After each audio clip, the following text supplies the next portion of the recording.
cinema listeners and watchers. Hello. Today we're talking about The Birdcage from 1996. This is episode 37, and Celeste and I are at her house. We're together. We're together in the same room. It's so exciting. So we are so excited. So let's say a couple of things. If you haven't seen this movie, you want to describe it, and then I'll go the list. Well, the premise is these two young people who have gone to college together, 19 and 20, want to get married. The girl is raised by a very, very, very conservative family, and her dad is in politics, and he is the head of the Conservative Christian Coalition. Right. And the young man she wants to marry, he has two dads. And they happen to live in Florida, and they run a drag queen club. And they live above it. So that's where some of the chaos begins, because at first it's, you're too young to get married by both sides of the family. And I love how they go back and forth. Yes.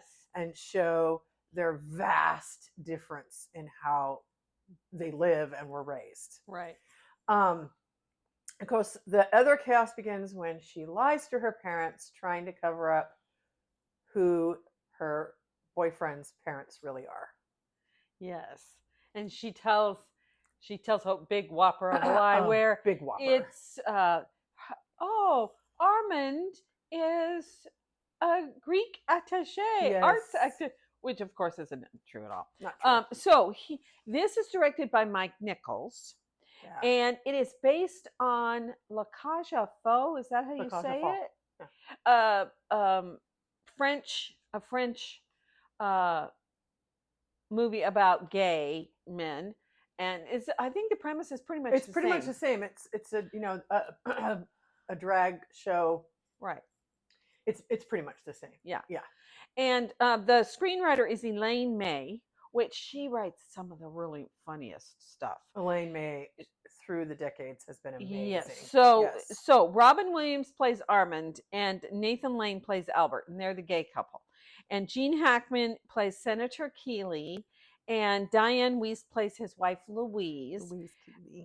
Dan Fetterman plays Val, the son of Robin Williams, and Callista Flockhart plays Barbara.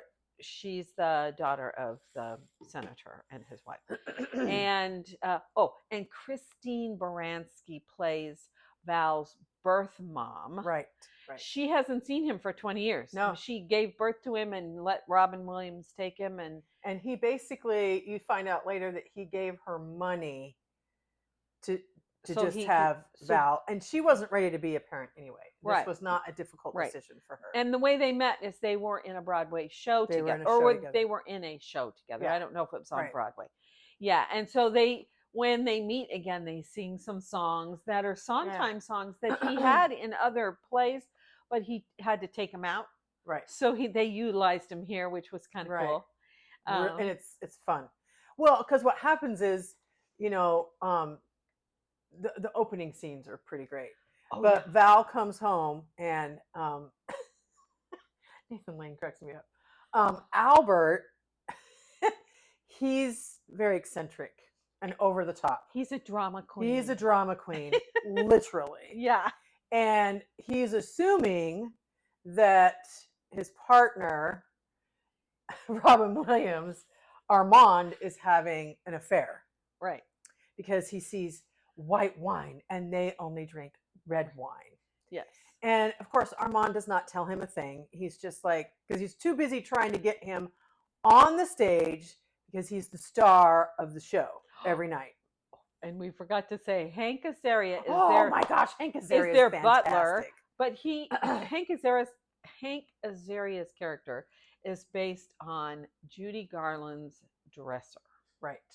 So he has all these little tricks to get Albert on the stage. Oh yeah, and he does work directly with Albert to calm Albert down, to, create a proper scenario so Albert will just get on the stage. That's right. And and at one point he's like, let me get your Pirin tablets for you. And Armand is like, what are the Pirin? What are you doing? What are you giving him?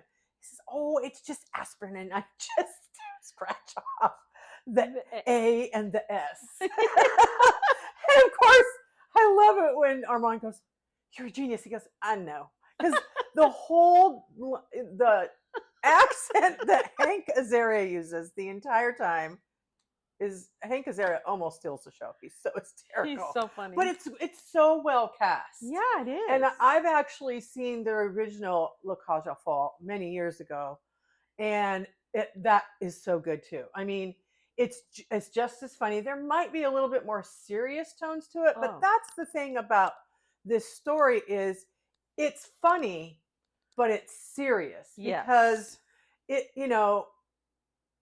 like when Barbara tells her parents that, she and Val have already had sex and been together for a year, the mother asks, have you been tested? And she goes, yes, I have, and so has he. Because this is still at the very height of the AIDS. The beginning of it, yeah. Where we really started to realize just how bad it was. Yeah. Because it had been kept under wraps. They tried to, anyway. Right. The government tried to keep it under wraps, and it didn't work out. Right. Well, and it's funny too because the parents are all shocked that they've been sleeping together for a year. Yes. Because he's part of the what used to be called the moral majority. Right. And so that's shocking enough. And right. And then I think he says you're not even 19 yet, which means she's almost 19. Right. And both sets of families, interestingly enough, mention their ages. Like, you're not ready for this. Right. Yeah. What makes you think you're ready for this? Val's 20 supposedly. Yeah. And although the ages were, he was in real life, right? He was 27 and she was 30 in real life. Yeah. Yeah. Well, she still looks young. Yeah. She's in her 50s, but she still looks young. And so that is something they already have in common, even though they're so vastly different as families. Yeah. And the other issue that's because Barbara tells Val the lie she's told. Yeah. So of course, what do they have? 2 days? 2 or 3 days? Something like that. He comes to his father and he tells him, Dad, we've got to get this fixed because, this is what she has said. And of course, understandably, Armand is so upset. He is. Because he doesn't feel like he lives a life that anyone should be ashamed of. Right. And he should have to fake being something else. Well, that's one of the things that's different between the two of them is Senator Keeley has hooked his conservative horse to this other guy who is a Republican conservative. Right. And right before... and they're co-chairs of that coalition. Yes. And the day that Barbara tells them that they're going to get married, the very next day, the partner dies in the bed of an underaged prostitute. And she's black. So it's like this firestorm of controversy, and they got press. The media and the press is all over their property, in the country, right? Mm-hmm. And so then her mom, hey, I have a plan. Right. Which I think is a brilliant plan. It is a brilliant plan. Well, you see, and Diane Wiest, let's not forget about Diane Wiest. Yeah, she's so great. She's always phenomenal in everything she does. She's the mother, and she's like, I think we should, let's plan a wedding and let's show that we care about each other and we're a community and a united front. I love how she does it. And both Barbara and her dad, Kevin Keeley, are like, and she's got like, Barbara's like, what? and we should go meet them right away. And and of course that's when Val has to, Dad, they're coming. Right. Like right away. That makes the emergency. That's what makes the emergency. Now they're driving from Ohio to Florida. Right. And so they're trying to South escape Beach, Florida. South Beach, right. And they're trying to escape the press and all this. Right. Unfortunately, that doesn't exactly Well, happen. and it's funny because Senator Keeley keeps going in and out of his house, in the back of the house, in and out of this ladder. On this ladder. And he, like one point he falls and he gets dirt and he's just kind of beat up. And the other thing that Gene Hackman, first of all, everyone already knows. I mean, if you're into movies, Gene Hackman was an acting genius. Yeah. And he really shows his comedic side. Yeah, he does. He's so good in this. The straight man, he's right. really good at it because he takes himself so seriously. Yeah. As this character. And yeah. Right. And then you see in these small little ways, like, what a hypocrite he is. Because he's sneaking in and out of his house, doesn't want to face the press. Right. He keeps asking for chocolate. Yeah. And their cook goes and gets him this giant box of chocolate, and he just can't stop eating it. And he keeps watching, the news about the coverage of, his coalition co-chair's death. And it's just this enormous scandal, obviously. And I read in the trivia that at one point, the press is waiting at the bottom of the ladder for him. And, he's like, oh, yeah, no, everything's fine. And, it gives these little answers, a few questions here and there. And then he's heading back up the ladder and he's like this, like Nixon.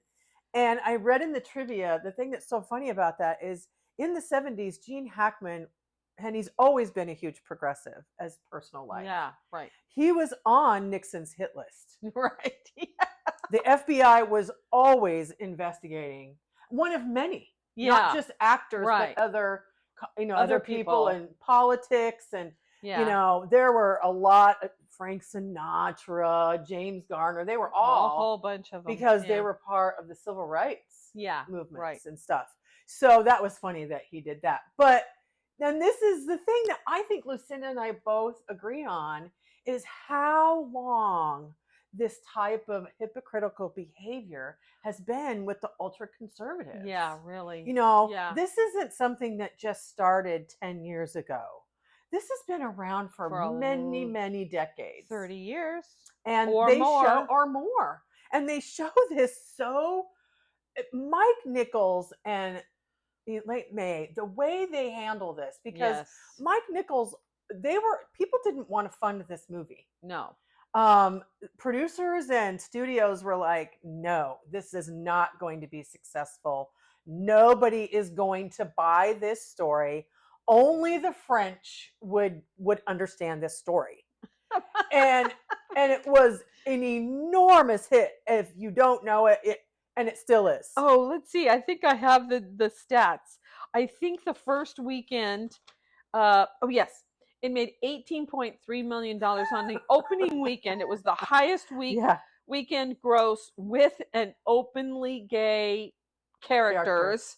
Until the movie Bruno in 2009. And Bruno's really good too. That's a great movie. So and the thing that I really appreciate is they not only give you the stereotypes of the ultra right, but they also give you society's extreme stereotypes of gay people, of the homosexuals. Right. And it's so full of these little stereotypical things, like how their decor is in their apartment. Enormous apartment. It's beautiful. Yeah. I mean, down to the wallpaper, all the statuettes, the pictures that are up. It's all the stereotypical. And the china that they use. Oh, and the china that they use. Which is, that's a funny. Right. Yes. I mean, and so they're making fun of both sides, really. Yeah, they are. And I think it's great.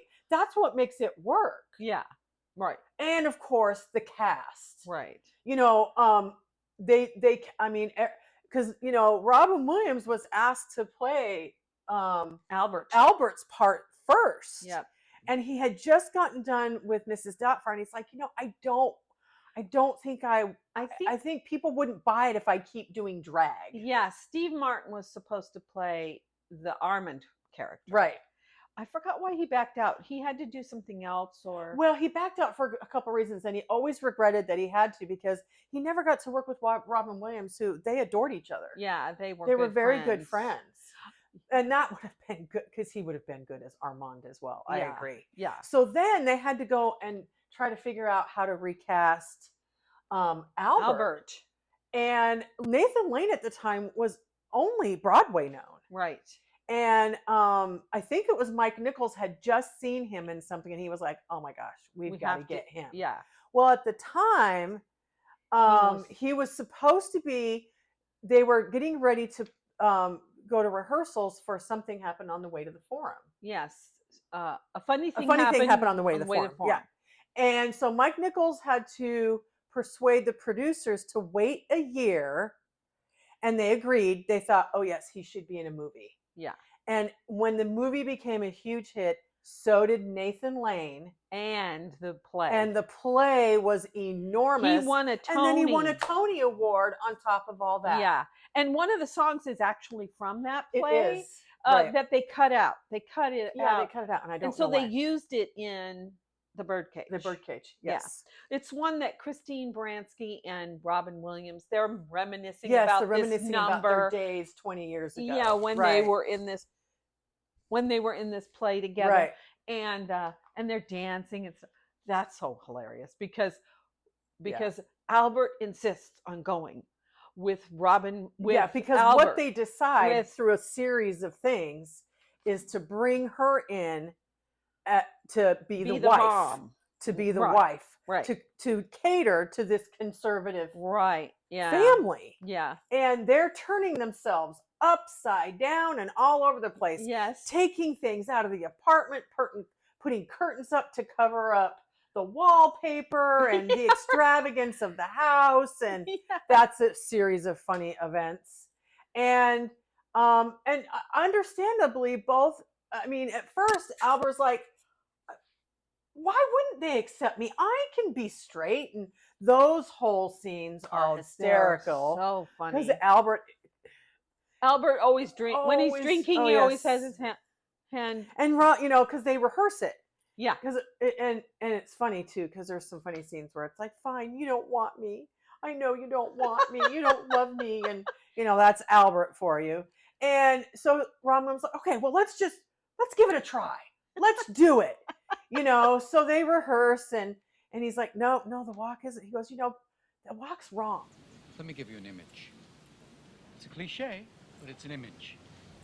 John Wayne. Oh, God. Couldn't we start with someone easier? Come on, you're a big fan. He's got a very distinctive walk. Very easy to imitate. And if anyone was a man. All right, now try it. Just get off your horse and head into the saloon. Nice touch.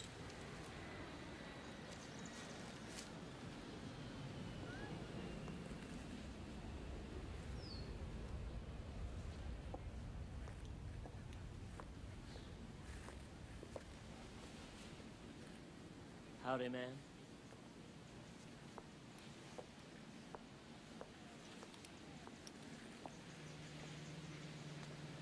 No good? Actually, it's perfect. I just never realized John Wayne walked like that. Oh. What's funny about that scene, too, is there's a patron sitting at a different table, sort of next to theirs. Kind of, yeah. And she never says a word. Never. But she's listening to their conversation. Yeah, and then she's watching Albert practice the walk. And I mean, that just adds another layer to the scene, which is so funny. Well, and then he talks about how to be more manly. And they get their lunch, and it's got this toast. You're going to make a little sandwich, and you're going to smear the toast. Don't dab. Stop, don't dab. I mean, it's just hysterical. And in the trivia, it says that they had to put some sort of kind of thing around Mike Nichols because every time they tried to shoot it, he was ruining the shot. because he was He was laughing laughing. so hard. Yeah, And it is one of the most hysterical scenes. it is. Because Robin Williams and Nathan Lane are phenomenal together. They are. They had really great chemistry. They do. The chemistry is so great. Yeah. So, that's really funny. But, and then, of course, they have to inform Attica. Oh yeah, Hank Azaria's name is Agador. Agador. He is Guatemalan. Right. His name is Agador. And they have to inform him that he's got to look and dress like a real butler. Because Agador walks around the house in Shorty McShort shorts, cheeker peekers, Right. and or a man's thong, Right. and wigs, Really and short. really crop short shirts. tops. 'Cause he's very fit. Yeah. So and he's like, how am I going to do that? Because he doesn't ever wear shoes. No, he doesn't wear shoes at all, ever. And so they tell him he's got to wear shoes, and he's like, I can't wear shoes. I'll just fall down. And I can't say it in his accent because it's just too funny. Hank Azaria is, He's oh my hilarious. gosh. Call me. Move. Perfect. Oi. Is the shoes?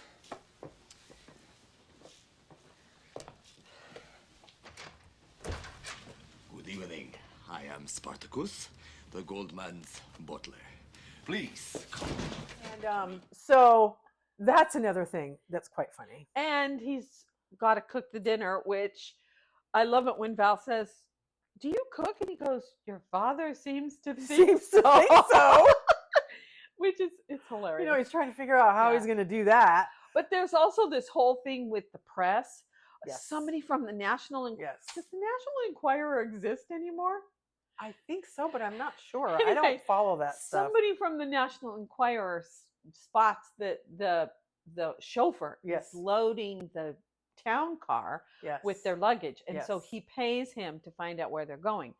And of course, it gets out, and all the other press end up in Because he says, where are you heading? What- Because Senator Keeley's trying to tell, we're heading off to our our farm. farm far away. Right. And of course, the press doesn't buy it. And then when they see, the chauffeur loading up the car, he tells them. They give him enough money. He tells them he is a traitor. Yeah. And he says South Beach, Florida, which the two guys in particular are like, don't tell anybody, we're going to get the exclusive on this, right? Right. So they, of course, follow them. And it takes them like 2 days or something 2 or 3 to days. drive. Yeah, I'm trying. I forget. I think it's like 2 or 3 days, which is still a pinch Yeah. for them to have to do this. And it doesn't show them ever getting out of the car. But I said to Barry when we were watching it, they have to go to the bathroom. well, they have to even try to get sometimes. food. Yeah. Because Senator Keeley's like, we're never getting out of this car. We're never getting out. People are going to find out what we're doing. He's just so. And the way he talks to his wife is not really great either. Oh no. You really get the impression really quickly that he doesn't really honor women at all. No, not at And all. he doesn't even think his wife is very smart. I know. And that's really sad. But once again, Diane Wiest, she plays it so well. And I love it. When they get there, Right. finally, Albert has decided he's going to, unbeknownst to Because Armin and Val, he's going to dress Right. up like the mother. the mother. And they think, because they go to see Christine Baranski, Albert and Armand, and they ask her to do this. And she says, you know what? I would be happy to come and Because I've be his never done mom. anything. I've never for done Val. anything for him except for, you being his father. Right. And so, that upsets Albert quite a bit. Though. Oh, yeah. He doesn't like that that's the deal that's been made. So I think that's why he tries to take matters into his own hands. Right. But there's also of course, it's a comedy. There Of always course. has to be complications Right. with her getting to the dinner and, Right. you know, She all gets that. stuck in traffic. But, they try to leave her a message saying not to come because now Albert's done this whole dress up. And the wig is hysterical because what does Albert do? Makes himself look very He looks matronly. he looks like Barbara Bush. That's who very he looks like. that kind of wig. Yeah. That's that style of hair. And the suit, pearls. Yes. The suit is very conservative, very, very appropriate, really. And how did he get the clothes? I know. wonder. I'm like, where did they get those clothes? Unless it's part of one of their acts, who knows? Yeah, it could be. But when he surprises them and comes out with this whole outfit, they of course are like in a panic. Oh my God, you got to call her and tell her to not come. But Gene Hackman adores her. And the voice. Yes. Oh, hi, bitch voice. It's so funny. And of course, they're all kind of like, especially Gene Hackman at first is like, something's weird here, but like they go to this secondhand store and they've got these row of books and, Nancy Drew, I love Nancy Drew. I mean, it's really over the top, way ridiculous how they decorate the place. It is hysterical. And of course, Barbara and Val are just like, is any of this working? They're kind of have these looks between each other like, oh my God, and it's not,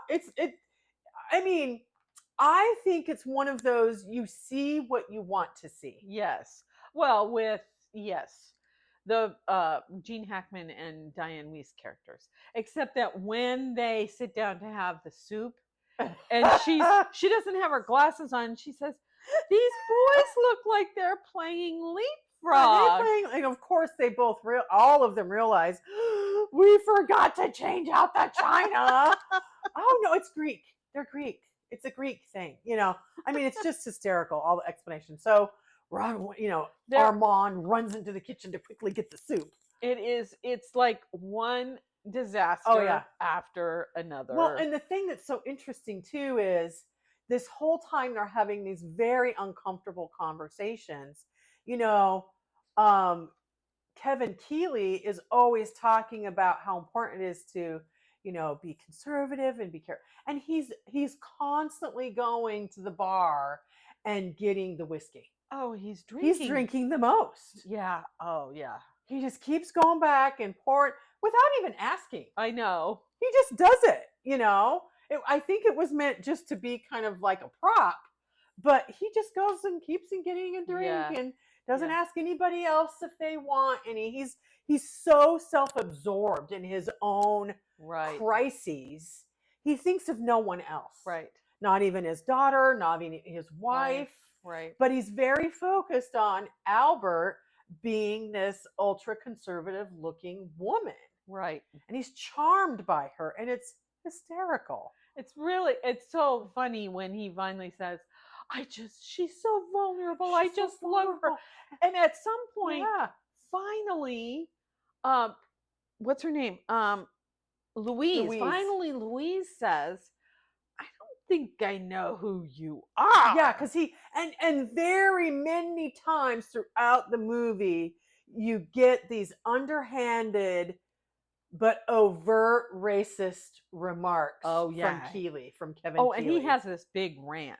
He has a big rant too. Because he thinks he doesn't like the way Armand treats his wife and how pure she is. Which is like this double standard. Very double standard. Right. And, he's so European. Right.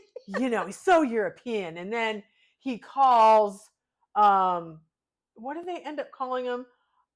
The butler, Agador Spartacus. Agador Spartacus. And he calls him, he doesn't even call him by his name. No, and he says he's tan. He says the tan, the tan butler. The tan barbarian. Something like heathen. He calls him those kind of things. That's when she's like, who are you? Yeah, right.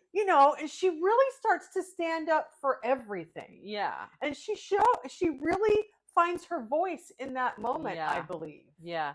Because she sees how he is a hypocrite. Yeah. And she sees how he is and just gushing over Albert and, gushing over the whole thing, which that's the other thing that's a mishap. Barbara says their last name is Coleman, not Goldman, because can't have a Jewish name. Right. The father doesn't like the Jewish people either. And those are those, underhanded but quiet but overt the movie and Mike Nichols and the way everyone handles the whole plot line Right. is delicate but not. Yes. It you is. know? Yeah. And I think it's no wonder that it was such a huge hit. Yeah. Because I remember we went as a family. Mom and Dad even went. We decided to all go see it. And when it was over, we got in the car, and our own dad said, that's probably one of the funniest things I've ever seen. He did that and The Princess Bride. Dad loved both of those movies. Yeah. He loved them both so much. But I remember when we first went, I felt like I was on a roller coaster with my laughter. Yeah. Because you're going, and that's exactly what they take you on. And when she says to, Kevin, her husband, I don't know, that's when the serious tones also arise. And that's when it all comes out. Right. It has to. Because they're Christine away out of the Baranski's- room because Albert's wig gets loose. loose. It falls falls off his head. And they're, I think we need to help you. And Barbara catches it. Yeah. So they leave the room and go into the bedroom to fix it. And then Kevin and Louise are alone. And then Christine Baranski's character shows up. Yeah. Catherine is her name. And she shows up and she says, oh, I'm sorry, I'm so late. And they're like, what? Who are you?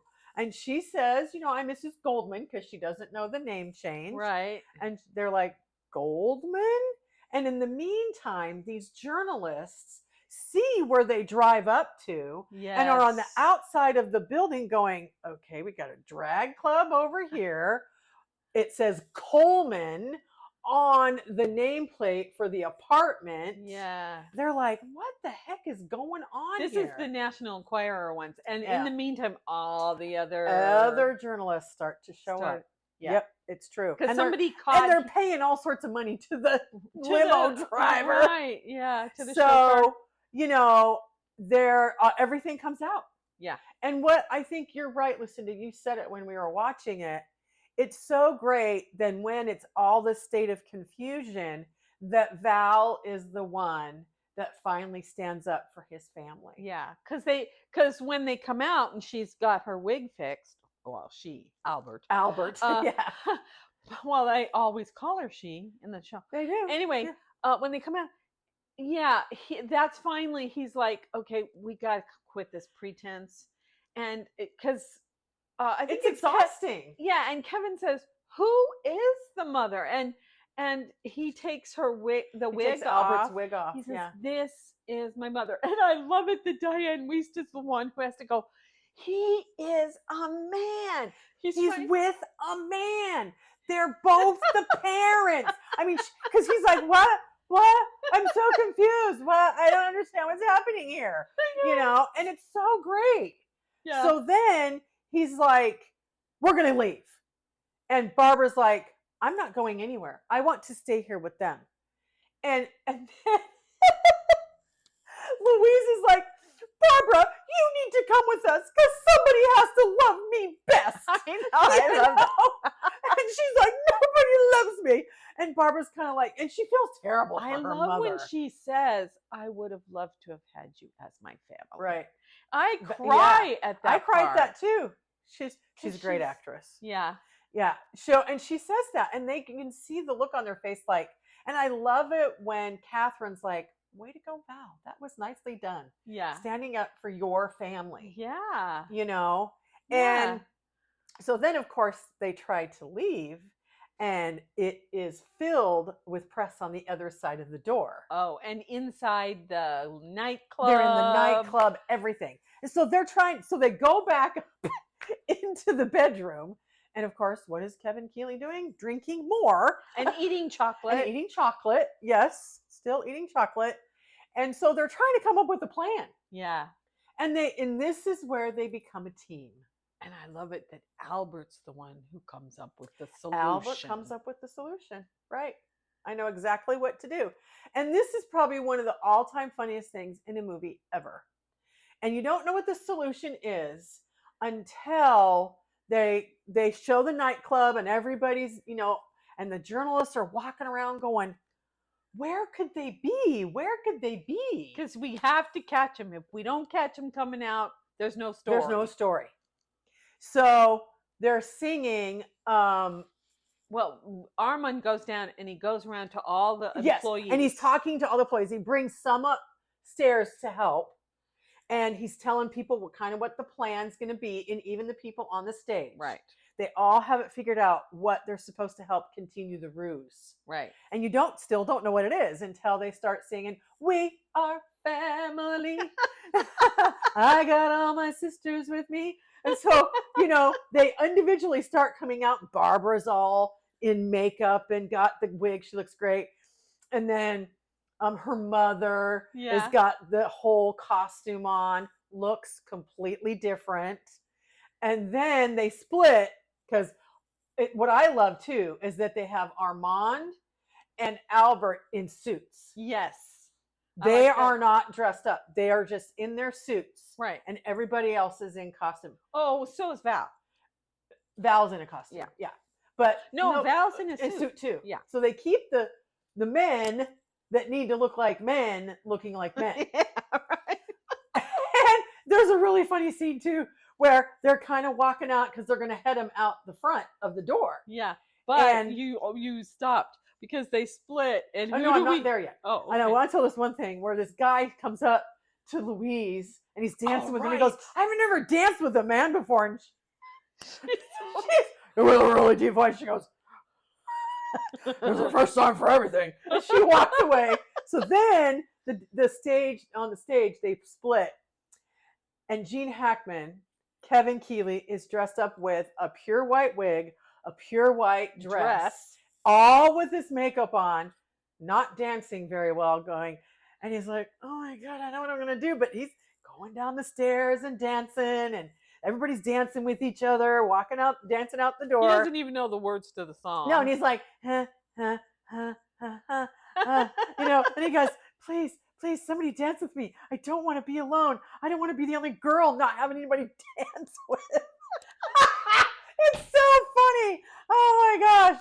So that's how they get him out. And Albert had the best plan. Idea. Yeah. And it was so great because nobody is wise. Nobody knows. They have no idea. Why would you expect Kevin Keeley? Well, there is this really interesting little shot where there's a cameraman with the camera. Oh yes. And Gene Hackman goes by him and he looks at him and he goes, "Nah." And he's like, "Okay, that's kind of weird," but nobody figures it out, and it's so funny because they're all going out into Christine Baranski's Catherine's car. Right. She's going to drive the family away. And he says, I love it, Gene Hackman. Kevin says to his limo driver, "Meet me at the corner of blah, blah, blah, blah, blah, blah." And they drive off. And the limo driver's like, "Not on your life, buddy." Lady, not on your life, lady. It's so funny. Doesn't even know it's Kevin Keeley. Right. And that is I can't believe that people if you haven't seen this, you've been living under a rock. Yeah. But, I mean. It is 30 years old. I figure if you're watching us, that you love cinema. Yeah. That you love movies and you love film. You'll go watch it because it is so funny. Well, I mean, this is one of those in our household. And I was also reading that Paul Thomas Anderson says in the trivia, who he just won an Oscar for an amazing film. He said, when this movie comes on in his household, doesn't matter what's happening, everybody sits down to watch it. Yeah. Yeah, really. Because it's that kind of movie. This is one of those kind of movies or stories. I mean, there are lots of stories like this that are so funny, but it's got these layers. It does. It's layered so well. Themes of really important themes. Very important themes. Like the whole political how sometimes politicians say one thing and mean another. Right. I mean, it's all it's all pretense. Smoke and mirrors. Pretense. Yeah, it's smoke and mirrors and pretense. So I mean, because the way the movie ends is the wedding. Right.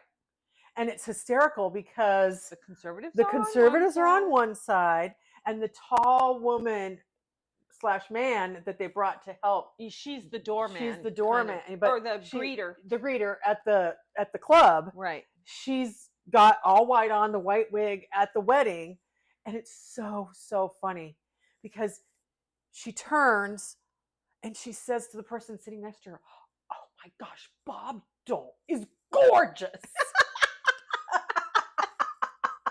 And then on the other side, there are 2 women, and they're looking over. Which one's the mother? Which is funny because, Albert's not dressed in drag. No, But Christine Baranski is there. Yeah. And I love her friend. Yeah. I'm not sure. I don't know. It's so And great. it's a Jewish Christian ceremony. It's that's one thing I like about it too. Yeah, which I think is cool too. Yeah. Yeah. And Calista Flockhart looks gorgeous. Yeah. She's stunning. And it's a really great, the thing that I love about it is it's an affirmation of being who you really are. Yeah. And that's what Armand is saying almost the entire time. Are you embarrassed by me? Have you ever been embarrassed by me? I mean, what has this whole relationship been between us? That's essentially, the crux of their arguments. And, and when he when Armand finally agrees to the whole sham, Val says, "Thank you." And he's like, "Just don't talk to me right now." And it says, I just can't. I'm so upset. Right. And I think it's really interesting in the trivia. A lot of people say that Gene Hackman's character is the villain, but in the trivia that somebody said, no, it's really Val. I think Val is, I agree with that. Val and Barbara, because they're the ones that tell the lie and want everything to change. Right. And to let's get through the wedding and then we can tell them that I think that's what their plan really was just to try to get to the wedding and get over with and then tell. But you know what? Right. I mean, but they fess up in the end. Well, yeah, because they have to. Yeah. But also, the truth always does come out. I mean, that's the reality of it. That's another part that I think is important in the story is living a lie is painful. I know. And to be someone that you don't, to pretend to be someone you don't know how to be is painful as well. Yeah. Right. But yet they do it. I mean, Mike Nichols just knew this was going to be a hit. And when it was, and it made so much money, he felt like, I don't want to say I told you so, but I told you so. Yeah. Because, I think sometimes what happens, and this is why I think we have a lot more independent film than we ever used to have, is because producers and, studios, I still think they're very far behind on what the intelligence and the emotional intelligence of moviegoers. Well, it depends on the producers, but it's mostly the money men that they're the ones who are scared to step out. And I think so too. Do these innovative things and and it used to be, because now, I mean, I know that we have young people that are writing books that are being made into movies. The books are so popular, whether it's made into a movie or not. Now there's been 2 young script film writers that, I mean, they're 19, 20 years old and their movies are hugely popular. They're beating out what everyone else would expect to be the box office hit. Right. And it's because these independent studios, they get it and they're ready to back it because they know what that's like to be there. And so Mike Nichols, if he hadn't had enough of his own clout, I heard him in interviews. He goes, "I'm not sure this would have been made. If I wasn't able to go, I'm going to do it anyway." Yeah, because he had already made a whole bunch of hits. Well, he was such a huge hit already, right? Yeah.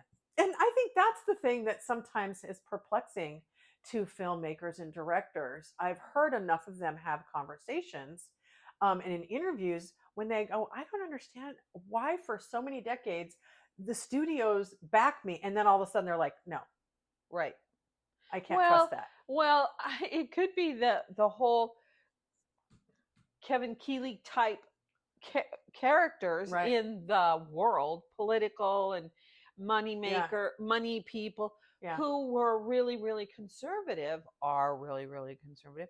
And they are the ones who are manipulating And everything. I think they have manipulated everywhere, not just politics. Yeah. They manipulate,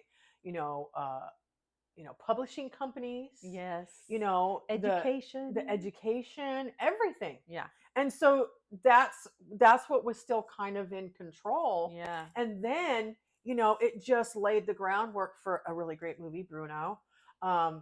Patrick Stewart's in it. It's so, so good. And then, there's other ones that started coming out, Right. literally and figuratively, Yeah. that were phenomenal. And this is a really interesting thing. Nathan Lane had not come out publicly. No, he hadn't. Right. As gay. I think people in the industry or on Broadway, I in the think industry, people knew, but helped him knew. keep the secret. Yeah, Yeah. I think so too. It wasn't until I saw him in an interview on YouTube not too long ago that said it was some years later when he finally came out. Felt safe enough to. Yeah, as gay. Well, and that's the thing that the art gives us permission. Yeah. Right. It helps prepare society, right, so to speak. Yeah. And I think it's also putting out feelers of what people are ready to be accepting of. Right. And this since film, it made so much money. Oh my gosh, right. I mean, there's another really great movie with Christopher Plummer, and he won an Oscar for it, called Beginners. And it's about a father who doesn't come out until he's in his late 70s. Yeah, right. And it's a fantastic movie. Yeah. And that's the thing that I think these movies give us permission to find ourselves and to be ourselves. Yeah. And what restriction really does. Yeah. It's not healthy. Right. It's not to be right, free to be who we are is the healthiest. Yeah. Mentally and physically, because it's all related. Yes. Right. So this movie, I mean, you just don't get tired of watching it. I know. That's right. Because it is, yes, the cast. And honestly, the chemistry of the cast too. Oh, really? If you can get they're really great actors, but if they don't have great chemistry, it doesn't work. Right. Or if they because it looked like they were having fun. Yeah, it did look like they were having so much fun. Yeah. And I think they were. Yeah. I think even some of the smaller parts, they were well done as well. Yeah. Well, and one thing that I read in the trivia, which this is so Robin Williams. Nathan Lane said he loved performing. Didn't matter if it was one person or a whole group of people. Right. So the tourists that would come by to watch the filming, he would during takes, between takes, he would entertain tourists. Right. Well, and the other thing I thought was interesting in the trivia is Mike Nichols wanted everyone, specifically Nathan Lane and Robin Williams, because he knew they were great at improv. And he said, we'll at least shoot one time exactly as the script is written. Right. And then after that, you can start improvising. Right. Which 9 times out of 10, Mike Nichols said the improv was even better. Well, and there was something else too. Mike Nichols asked somebody to make a documentary talking to gay what do you call them? Female impersonators. Yeah. Drag queens. And then he used that to train Robin Williams and Nathan Lane. Yeah. Which, of course, Nathan Lane might have already known about it. And I had to say, oh, yeah, because when I was going to PSU and a little bit after getting my master's of theater, I worked in the city had a theater company that they subsidized. And I was working in their costume shop, and one of the people who worked in the costume shop was a drag queen. Oh, yeah. Yeah. And he, he told us, kind of what it was like. And you're not necessarily gay if you're a drag queen. That's true. That's other things that I've learned through the decades as well. Right. But he was gay. Yeah, I know. But a lot of times people assume as well. Yeah. And I think that's what's really great about film and documentaries. Yeah. you don't necessarily have to be gay to be any role. Right. Right. Exactly. And like, Tim Curry for Rocky Horror Picture. Oh, Tim yeah. Curry isn't gay, No. but he played the transvestite, Right. Yeah. I'm thinking of Tu Wong Fu is another one of those movies that were given Oh, permission right. Yeah. for this. And really, honestly, other countries were ahead of us. Yeah. Oh, yeah. Because La Cage aux Folles came out in the 80s. Oh, yeah. And this is 96. And this is 96, right? Yeah. And then Priscilla, Queen of the Desert is an Australian film. Right. That is about drag queens traveling to go to a drag queen national competition. Ah. And that's where Tu Wong Fu comes in Yeah. because it's a similar storyline. Yeah. But the men that played in that, not all of them were gay. Oh, no. Right. Patrick Swayze. Patrick Swayze. Yeah. John Leguizamo, Wesley Snipes, they're not gay. Right. But, that's the thing that I love that this movie opens up. It gives permission. It Right. shows somebody has to do it, right? Yeah. And Mike Nichols was the right guy to be at the helm for that, Yeah. to give permission for these things and films to take place, for Yeah. people to tell their stories as well. Yeah. Really. And this story is so relevant still. It is. It's The really ultra great. conservative and how they behave and the hypocrisy of it all. Right. And, everything. Yeah. And how there's nothing to be afraid of. Right. Exactly. There's nothing Just to be be who afraid you of. Be really who you are. are. Yeah. And I wonder, of course, I'm always one of those kind of people that go, okay, so they're okay with their daughter marrying into this family. How it altered his life, Keely's life. Yeah, really. I was wondering that too. Yeah. And it also, I Because think, I'm not sure he knew who he was. He was just following this he prescribed. followed what was popular at the time. Right. Yeah. Right. And I also think that question of his wife, I don't even know who you are. Who are you? Yeah. I think that was an important question for her to ask him. Oh, yeah. And for her to ask herself about him. Right. Because I think she just told the line for her husband and Right. was the good wife and, buttoned up with her pearls and, Yeah. was she even being who she really wanted to That's be? right. Exactly. Because it's so funny throughout the thing. And finally she gets it. She keeps calling Barbara Barbie. And Barbara's like, just please call me Barbara. I'm not Barbie. Which is an interesting theme that is in there. Barbie. Right. Yeah. I find that's done on purpose as well. Yeah.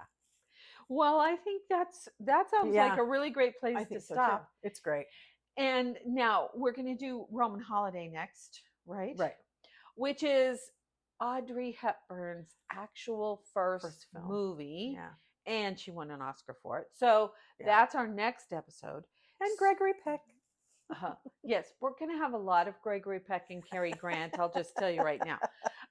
So join us next time. Go watch Roman Holiday if you haven't ever seen it, because it's a really great movie. Yeah, and it's still somewhat relevant as far as I'm concerned too. Yeah, because about the royal. She plays a princess. A princess.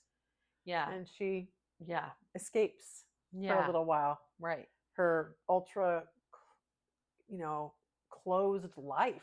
Well, she didn't have any. Everything's controlled. Yeah, everything's controlled. She doesn't have 1 minute to herself. It's right. No privacy. Yeah. So thank you for watching. Thank you.